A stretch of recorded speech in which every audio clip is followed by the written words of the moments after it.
And we are live with videocast vlog number 3. My name's Rob. My name's Jim. And Jim's gonna do a book review today. Yes. This book is called Going to Pieces Without Falling Apart by Dr. Marc Epstein. And this is kind of piggybacking on our first episode. I kind of misremembered as we were discussing it the first time, but Dan Harris's 10% Happier, all about meditation and his journey there. This was the actual book that got him interested in meditation. He was seeing a psychotherapist. He'd already had his panic attack on air, and his wife was actually reading this book, Going to Pieces Without Falling Apart, a Buddhist perspective on wholeness.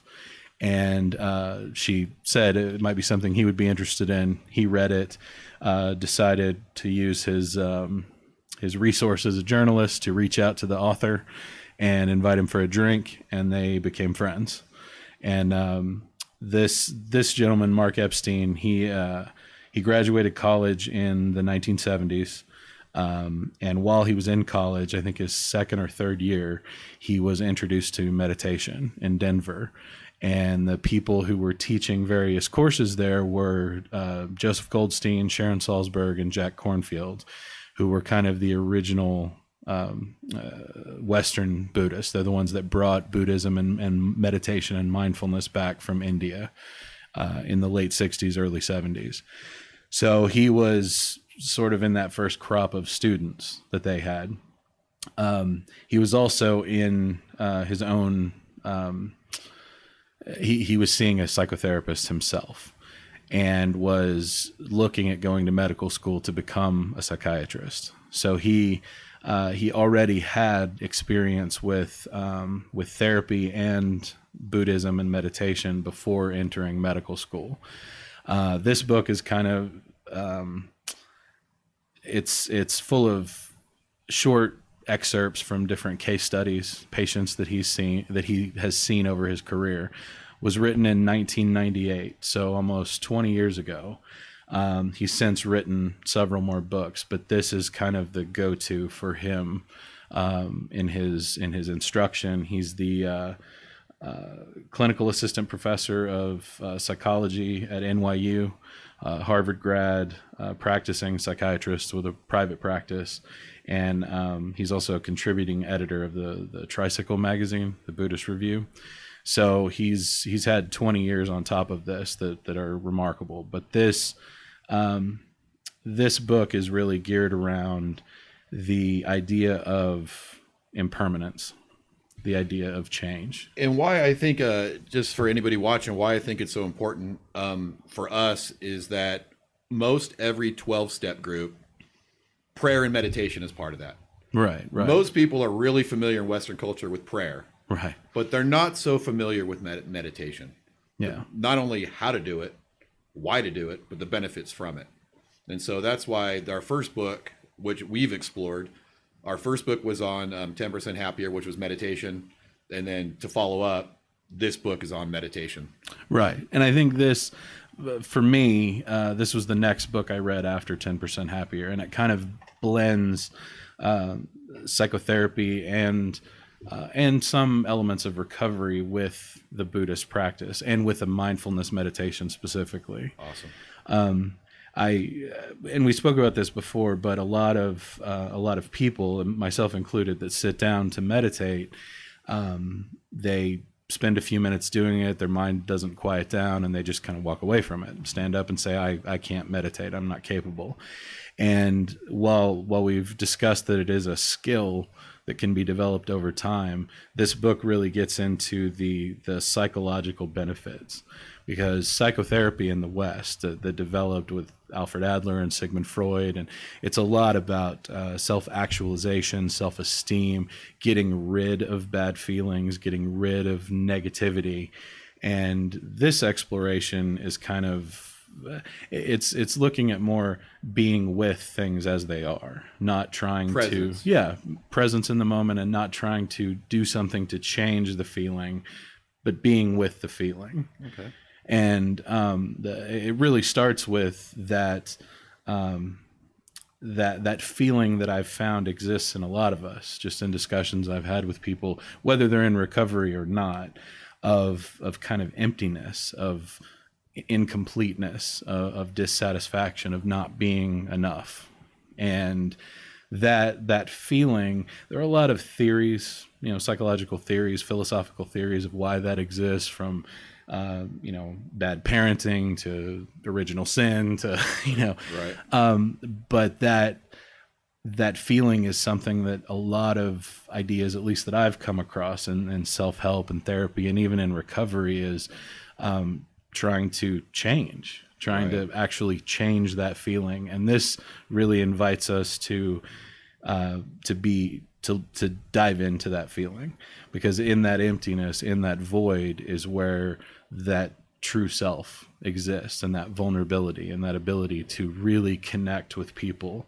And he likens the spiritual experience, the spiritual awakening that's talked about, even, especially in the 12-step programs, as passionate intimacy, is a very similar experience where you're going into the unknown and you're allowing yourself to be vulnerable with other people, with this group of people, or this individual, let's say the sponsor, and kind of open yourself to revealing all of your secrets, all your fears, all of your vulnerability, and that there is a strength to that.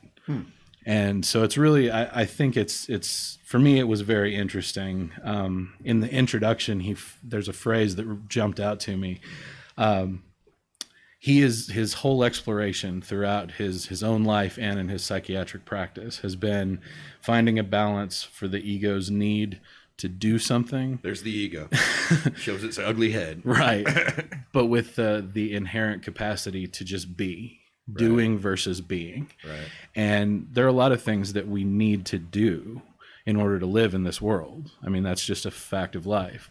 But that, much like we talked about with the 10% happier, there's when does that become too much? When does it become not useful to do? Right. To fret about, to plan, to chase, to strive for, to achieve, to do all of these things. And when is it healthy and helpful and useful and necessary to just be? Right. And that's sort of the jumping off place for this book. So it's definitely something that I got a lot out of, and I would recommend to anyone, not just somebody who's exploring the Buddhist path, but anyone who's been in therapy, who's exploring the 12-step recovery world, or any type of recovery from really any issue or compulsive behavior or sadness or depression, mental illness in general. I find that as a commonality in all of the books that I've read on meditation. Mm-hmm. I know the guy that started Def Jam.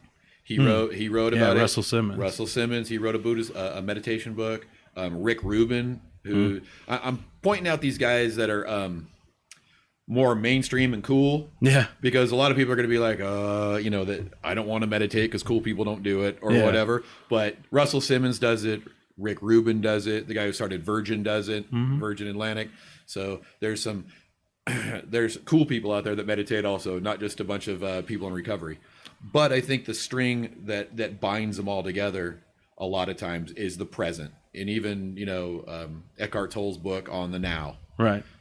So often practicing meditation in the morning can focus you on today. There's a saying in recovery, if you got 1 foot in the future and 1 foot in the past, you're pissing on the present. Yeah. you know? And I think that's where, when I practice meditation, it's really got me, like, if I can just live this day, one day at a time, and focus on today and become, even he says, 10% happier in the other book. Yeah. It makes a huge difference, because my mind is never satisfied. And that practice of meditation is the thing that grounds me into just today. For sure. I've found that a lot of time, I've spent a lot of time, wasted a lot of time thinking about, dwelling in the past and making up a story about what's going to happen in the future. And the last couple of years of my life have really been an education in that there is no determining what is going to happen in the future at all. Things have come out of the blue, out of nowhere, and really at the time felt like a freight train. Right. You know, just high impact and lots of chaos in the wake of those events. And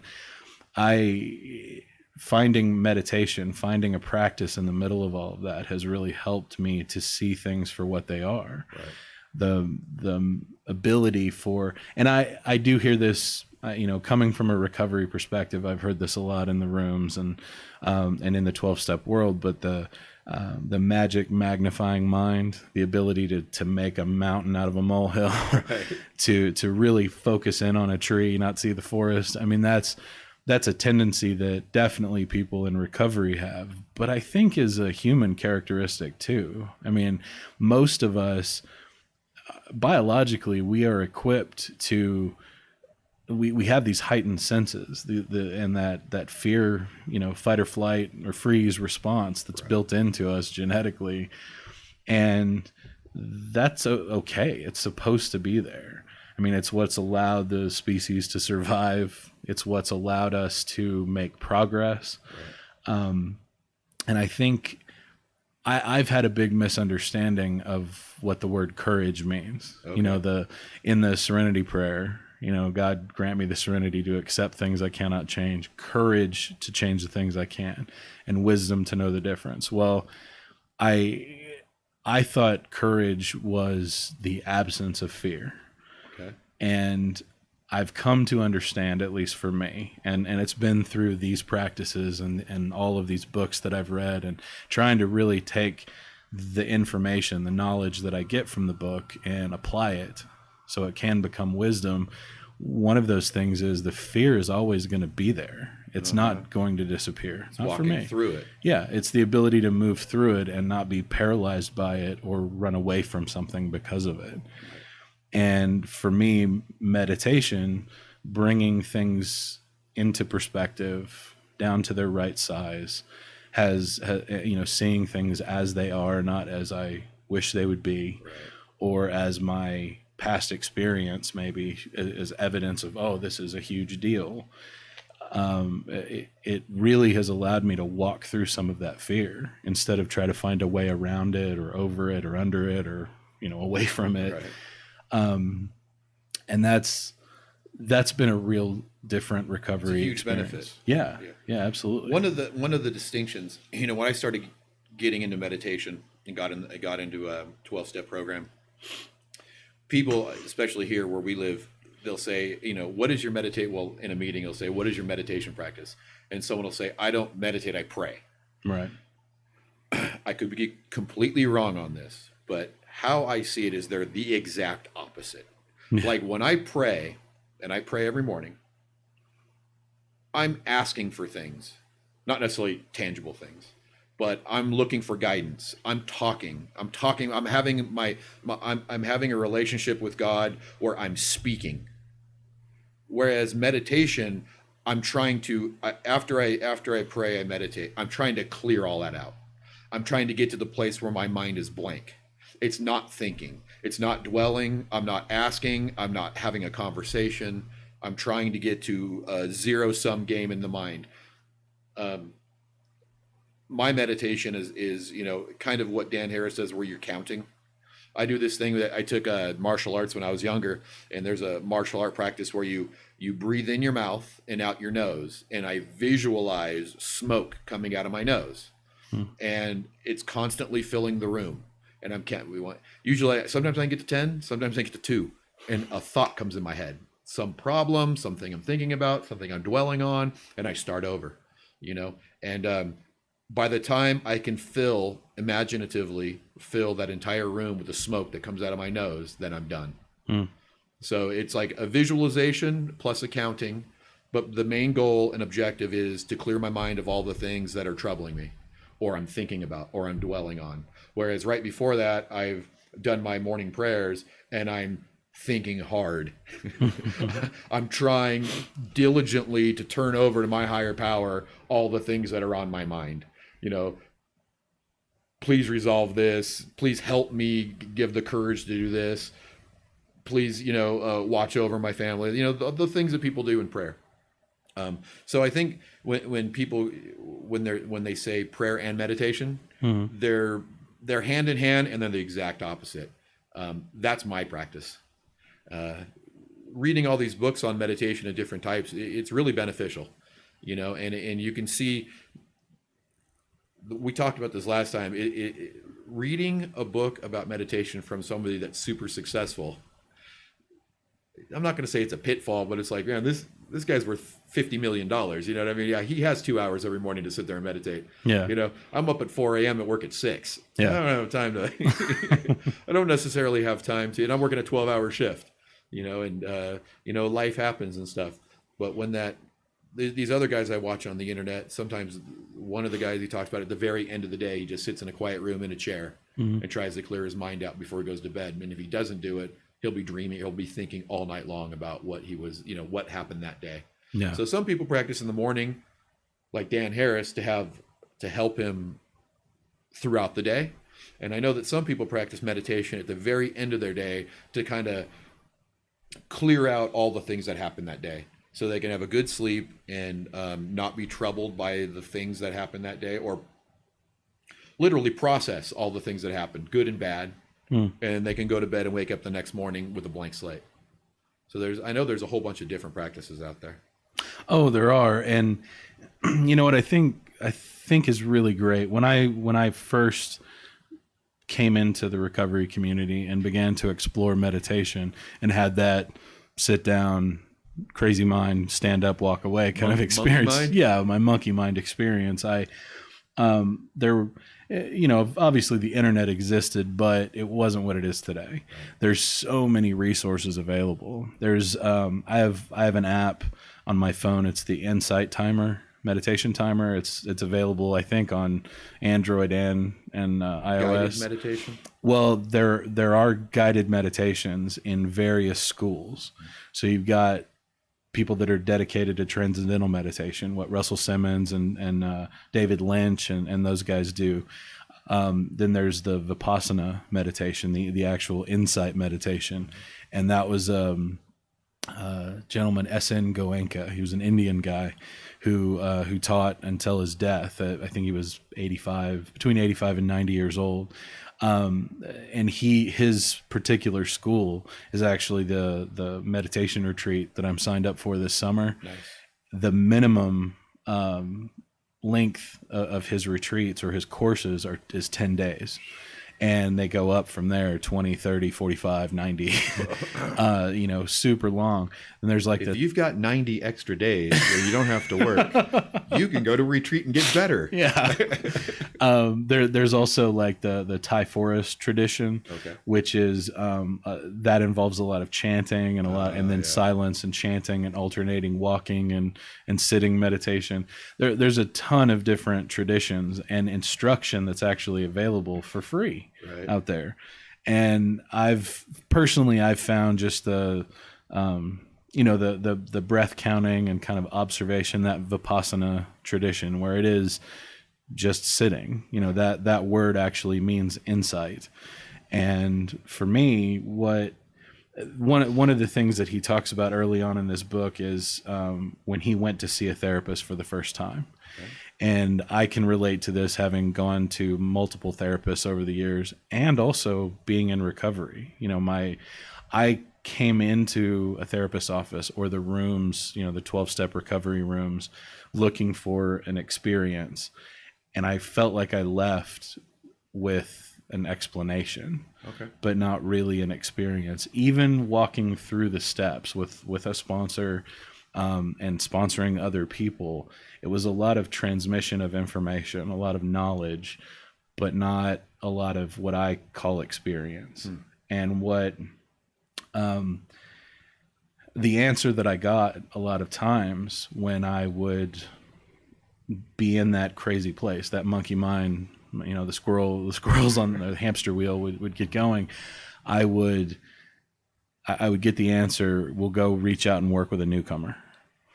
And that definitely distracted me from my craziness, but it didn't do anything about the craziness. Right.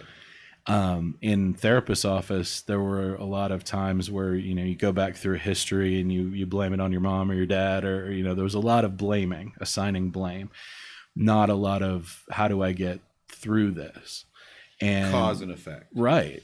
And his experience with meditation instructors, and also my experience with being taught meditation formally, was stop trying to understand the feelings and just feel them. Okay. Just be with them. Pay attention to everything exactly as it shows up. Right. Don't judge it or try to change it. And as I think the word that still sticks out to me about it is counterintuitive, as that sounds. It allowed me to see things as they were. Release control. Right. And to accept. I mean, such a part control. Of it is that letting go, that acceptance, that, of course there are still plenty of regrets, things that if I had a time machine, I would try to change, right. But I don't have that feeling of discomfort and dis-ease that it was my constant companion for years. And that was sober or under the influence. It's not gone, it's just less. It's much less. Okay. And it's much more manageable. I know that I find some days when I am just uncomfortable, I'll remind myself, like, dude, all your bills are paid. You ate today. Yeah. Your car's driving. All your needs are met. All my needs are met. Like, what is going on in your brain? And I think that sometimes my sponsor in LA used to say this, like, somehow my brain misinterprets all the information from the world that comes in through my eyes, through my nose, through my ears, and it goes into my brain and it's completely misinterpreted. Yeah. That's a problem with people in recovery. It's almost like there's a filter on my brain and it's broken. It filters it poorly, But when I get hyper present and I get into my day, nothing's wrong. Yeah. Nothing's wrong. Day to day, nothing's wrong. It's that regret of the past, or what am I doing tomorrow? Why isn't this working out? Why, expectations that aren't met. Well, and that too, there's another couple of phrases that go around, that circulate in the 12-step world. Our best thinking got us here. Yeah. And your mind is a dangerous neighborhood. Don't go there alone. Right. And those always really rubbed me like sandpaper on road rash. Like, a lot of those sayings do. Yeah. It's funny. You hate them, and then they grow on you, and then you hate them, and then you grow on you. And you're like, well, and granted, there is a certain amount of truth and wisdom to that. But I don't know. I always saw that as kind of an escape clause. Like when you reach a certain point and it's, I've got the monkey mind. I've got something going on that I can't control. I can say this phrase and then I can direct my attention elsewhere. And to me, that always felt disingenuous. It felt like I was ignoring a thing that was real and existed. For me, what this practice, what really exploring meditation has done, is allowed me to go into that dangerous neighborhood without feeling unsafe and without feeling like my thinking is disturbed. Where, granted, when I was a newcomer, my thinking was disturbed. Yeah, sure. And I pretty much every thought I had, or every, instinct, doing the opposite was the best thing to do, or doing nothing. But at this point in the game, having some time clean, having some life experience, not in the drug-addled craziness that I lived in before, I feel like I should be exploring how to get into that mind without having to call my sponsor every time something happens. Right. Every time some discomfort arises, I don't need to be on the phone at 2 a.m. saying, I don't know what to do. Yeah. And this has really been a tool of progress, because there's, whether you believe in a God who can listen to prayer or not, there is definite psychological benefit to prayer. But even in just looking at prayer, there are some really really wise spiritual leaders that have ventured into contemplative prayer and centering prayer, which is essentially meditation. Right. It's prayer where you don't talk, Right. and you're not really listening either. I think that's a big misconception. Well, I know for me, I could pray myself crazy. Yeah. You know, you're literally talking about all your problems with your imagination. Yeah. Yeah. Over and over and over. And you can get into acting out a conversation and how Acting this out a might go. conversation and not necessarily getting an answer. Yeah. You know, one of the things in 12-step program is God's will. Yeah. Yeah. That's a rough one. That's a slippery slope. I feel like that too. I don't that whole idea of this God figure that can intervene and stop my drinking, but can't do anything else. Right. Like I shouldn't be asking for cure my cancer, help me fix my car, just your will be done, your will be done, your will be. Again, it feels like an escape hatch for when shit is not going my way. Right. And for me, the spiritual nature of the program and a relationship with a power bigger than myself is the interconnectedness of things. Not just in the rooms, but certainly in the rooms, and that chain that goes back so far of all these recovering people, but also just humanity in general, and the idea of karma, not in necessarily if I slap you, you're going to slap me back, but that internal karma, that if I do something that's wrong or unwise or unskillful, that I'm going to feel repercussions from doing that. Right. Because it just doesn't feel right to me anymore to do those things. Where I used to be able to walk into a store and put whatever I felt like putting in my pocket and walk out and not feel anything about it. Right. I can't do that today. That causes an amount of discomfort that I just can't live with.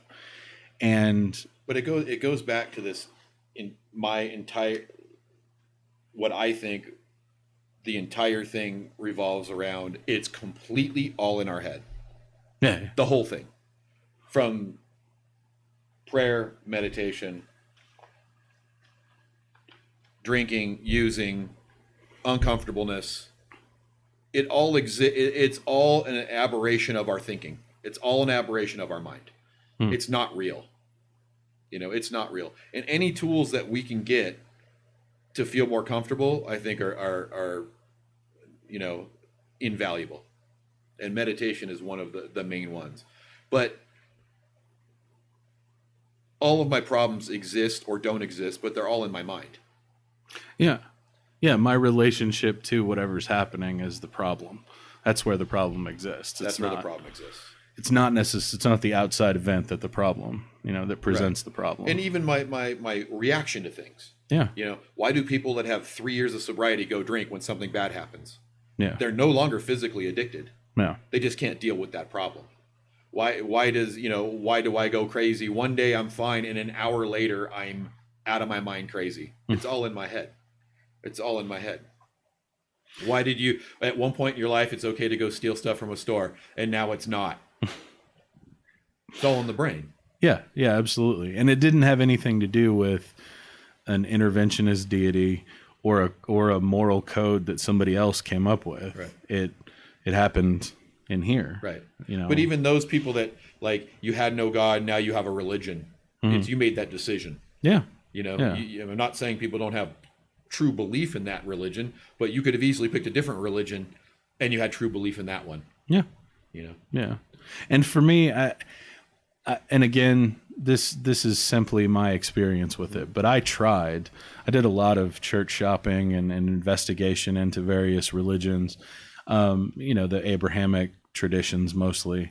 And none of it really resonated as true for me. Mm-hmm. I know it does for other people. And I think whatever people find that helps them with the discomfort of life and get through to the next day is useful for them. I think that's great. This particular path starting with meditation and mindfulness, but really moving into an exploration of Buddhism.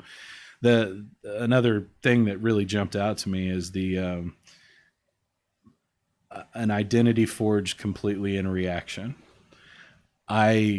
Growing up, is that a quote from the book? That's a quote from the book, cool. where he talks about the reactivity that starts very early on in our lives, and based on the level of trauma, let's say, but also the coping mechanisms that are built in, our reactions can become pretty profound pretty early. Right. And mine did. I do remember being very young and having an idea from my parents split when I was about 3 years old, and we moved out here when I was 4. My mom and I did.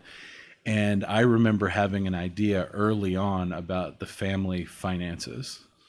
At 5 years old, I was aware of a fear of financial insecurity in my household. And that wasn't the job for a child.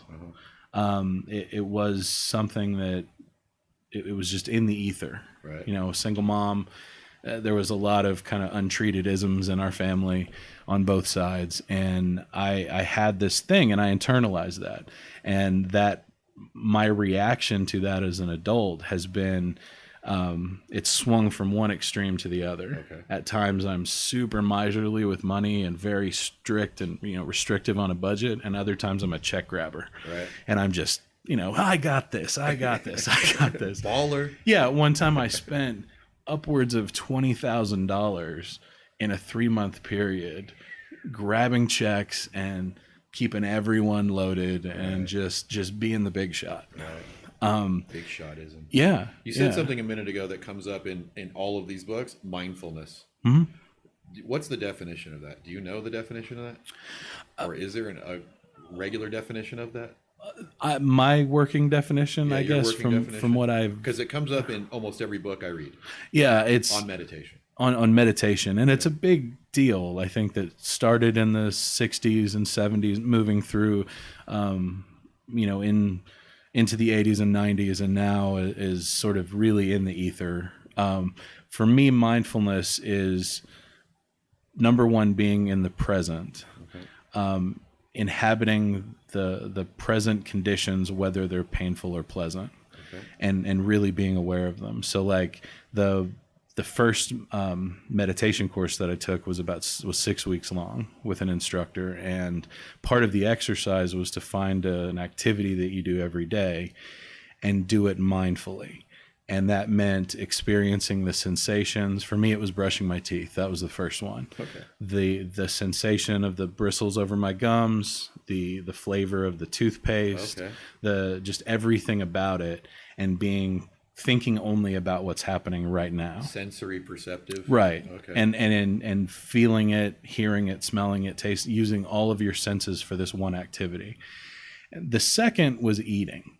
And it's very difficult to eat a whole pizza mindfully. But it can be done. It can be done. But it's very difficult to overindulge in any one thing when you're trying to experience it with all your senses. Right. And that's been my experience, my working definition of it. Experiencing, being cognizant of experiencing things as they're happening. Right. Okay. And using all of your senses available. Okay. Because I've seen mindfulness. Mindfulness is like organic. Like everybody's slapping it on something nowadays. Right. It seems like it's being thrown around left, right, and upward and center. Right. Okay. And it is one of those buzzwords, right, I guess, that's in the zeitgeist, like organic or whole or, Yeah. But it's one of those things that, for me, has taken on some meaning. Okay, good. So it's, it really is. I would suggest, I guess, I would recommend that anybody that decides to try meditation and try to take it on, there's a course, and it's offered freely through an organization called Mindfulness. and it's we can throw the link up on the video. It's kind of based on John Kabat-Zinn's mindfulness-based stress reduction that he did at the University of Massachusetts Medical Center. Okay. And he did it in the 70s when you couldn't really say meditation. All that was hippy-dippy and looked on as, hokum, not useful at all. But he talked to a lot of residents while he was working on his scientific degree, his PhD, and the medical residents were kind of resigned to the fact that only about 15% of their patients were getting benefit from their treatment. Okay. And it was just a frightening number to Kabat-Zinn, and he decided to try to incorporate this this meditation practice that he'd learned from these very same people that Epstein learned from, Salzberg, Kornfield, and Goldstein, and started taking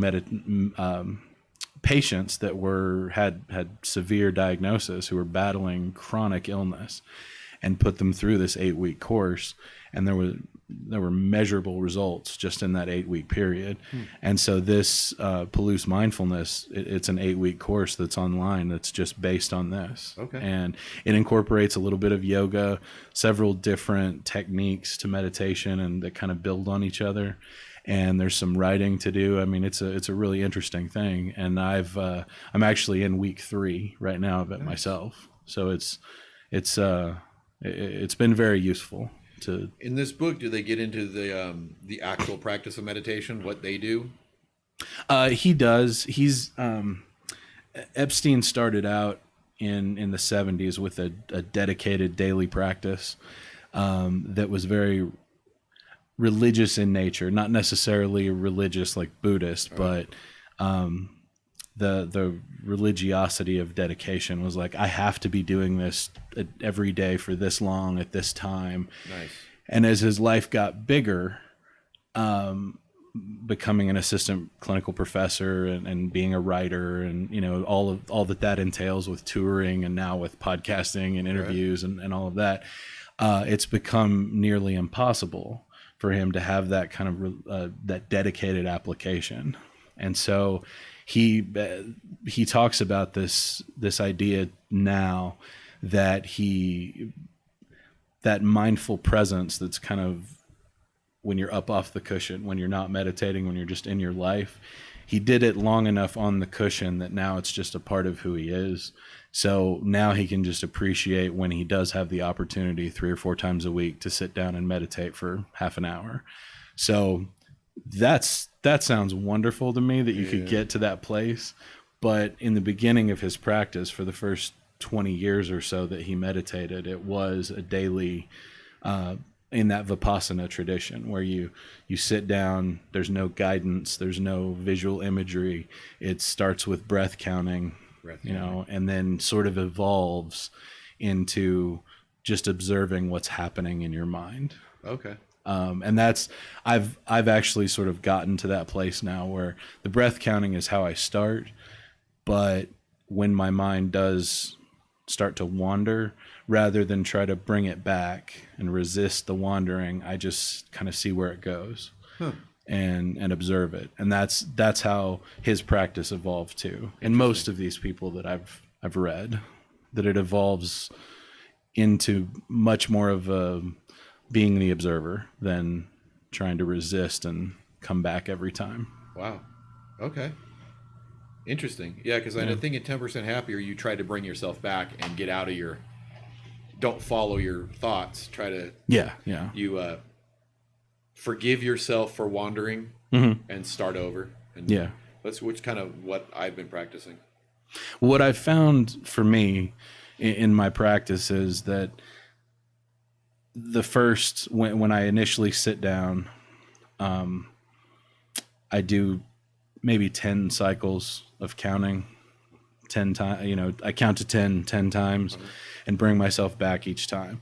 And those first wanderings of my mind will be, man, I need to go to the grocery store. Man, I need to get that tire looked at, or I need to do, things that are distracting. God, you have things. Simple problems. Mine are way bigger. Why is the earth warming? I got to get my tire looked at. I wish that was what I had. No, They're more distractions than anything. right. By the time I've sat for 5 minutes, let's say I can get through 10 cycles of 10. The distraction sort of goes away, and the wandering goes to, right now I feel sad, or right now I feel grateful or happy. So you're feeling your emotions, yeah, not just your thoughts. So the thoughts sort of go away and the emotions begin to come up, Okay. and then I can just be with that. Like, what made me happy? Well, I got to hang out with my buddy today, and we went to the park, or we went and had lunch, or we had coffee, or I got some good news about this, or man, I took my dog to the park and he was so funny and goofy, whatever it is. And I can just kind of be with that feeling. Okay. And if it's sadness about some relationship that's ended, or something that, opportunity missed, or whatever it is, I can feel that too. Okay. And what was the cause of that? And so it's an exploration as much as anything else. Right. Okay. And an exploration where I'm able to maybe identify the root of things. Okay. Because I've always been like, my prayer is my whatever, and then my meditation is trying to get out of all that stuff. That's an interesting that's a difference than what I've been practicing. Awesome.